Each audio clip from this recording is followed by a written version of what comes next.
Buenas tardes, en esta presentación vamos a hablar de depresión y sexualidad. Los miembros del equipo somos Laura Lisset Mendicuti García, Yamile Luis Martínez, Mariana Panamá Soto y su servidor Laszlo Kyle Ziegler Sánchez. La OMS define la salud sexual como un estado de bienestar físico, emocional, mental y social relacionado con la sexualidad. No es solo una mera ausencia de la enfermedad.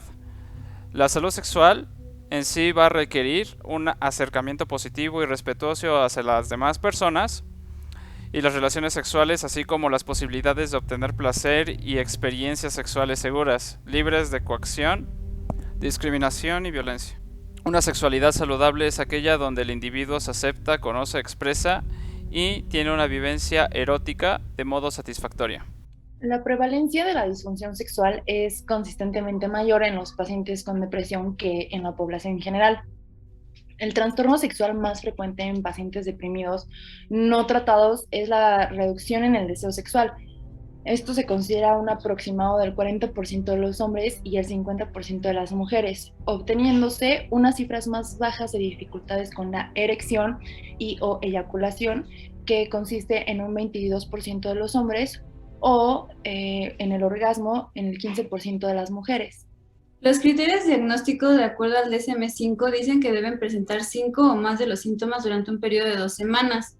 Y los síntomas son el estado de ánimo depresivo, pérdida de interés o de placer, pérdida importante de peso, insomnio o hipersomnia, agitación o fatiga, pensamiento de muerte recurrente, culpabilidad excesiva, disminución en la capacidad para tomar decisiones, para pensar o concentrarse.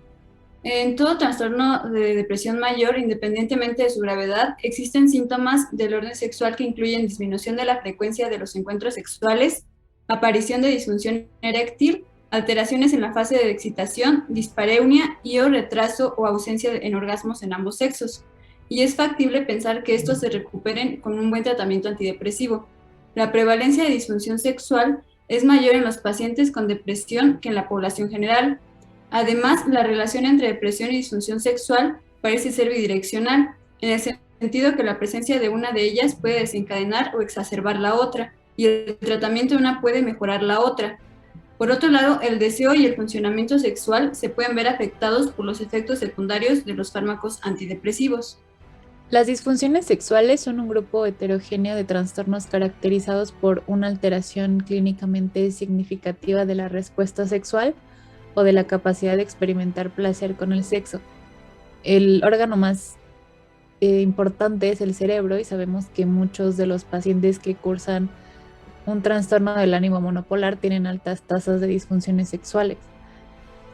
Los pacientes con trastorno del ánimo presentan prácticamente el doble de incidencia de disfunciones sexuales que la población en general.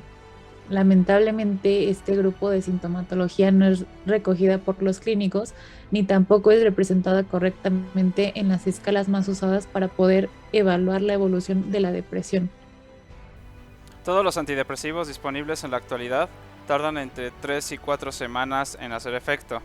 El tratamiento antidepresivo clásico, que sería con inhibidores de la recaptura de serotonina, tiene una alta tasa de disfunción sexual, lo cual afecta enormemente a la adherencia al tratamiento. De hecho, hemos observado que los hombres presentan una peor tolerancia, la que implica mayor riesgo de abandono al tratamiento o empeoramiento de la depresión.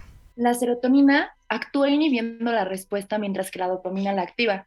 Es aún un misterio si las diferencias que existen, dependiendo de los distintos subtipos de receptores pre y postsinápticos que posee la serotonina, dan disparidades en la estimulación o inhibición del deseo y la respuesta sexual. Sabemos, sí, que para la excitación es fundamental la inhibición de los alfa-2 adrenoreceptores, el agonismo de los 5-HT1 y o el antagonismo de los 5-HT2.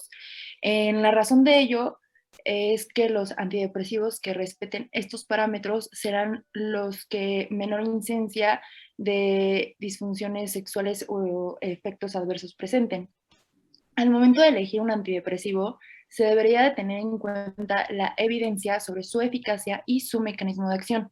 Debe elegirse aquel con mejor perfil de efectos adversos, que no produzca aumento de peso significativo, que no haya sedación, constipación crónica y tenga menor incidencia de efectos adversos para respetar la indemnidad de sus encuentros sexuales, de manera de respetar su calidad de vida.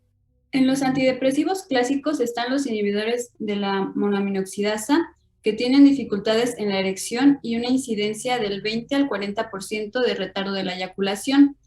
En general, comparativamente a los tricíclicos, tienen una fama de no afectar en esta área. Y en el caso de los inhibidores selectivos de la recaptura de serotonina, causan la disminución de la libido, dificultades para mantener la erección o el incremento de la latencia del orgasmo. Esto se debe a los efectos agonistas sobre los receptores 5-HT2, y en el caso particular de la paroxetina se agrega un bloqueo sobre receptores colinérgicos y efectos inhibitorios sobre el óxido nítrico sintetasa, lo que genera incluso mayor disfunción eréctil y fallas en la lubricación vaginal.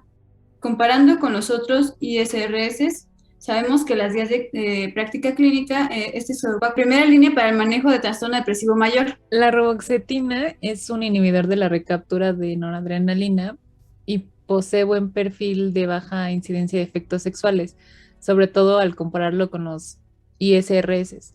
Lamentablemente, su perfil tan adrenérgico genera ansiedad, insomnio, retención urinaria, constipación, aumentos de la presión arterial e incluso se han reportado que provoca disfunción eréctil masculina. Su perfil y baja potencia antidepresiva lo ha posicionado en la práctica habitual al uso en segunda línea y generalmente en estrategias de aumentación con los ISRS. Los nuevos fármacos multimodales, agomelatina y algunos duales de nueva generación mejoran integralmente al paciente y se obtiene un buen efecto antidepresivo, evitando discontinuaciones por problemas de tolerabilidad con un buen perfil en la esfera sexual. Al evitarse dichas discontinuaciones, mejoramos el pronóstico e integramos la sexualidad como un aspecto humano altamente relevante y poco abordado por los clínicos en general, pero de gran interés en nuestros pacientes. Como conclusión, la prevalencia de la disfunción sexual es bastante elevada en los pacientes deprimidos, por lo que siempre que tengamos la sospecha de depresión, tendremos que hacer una valoración y exploración de la función sexual.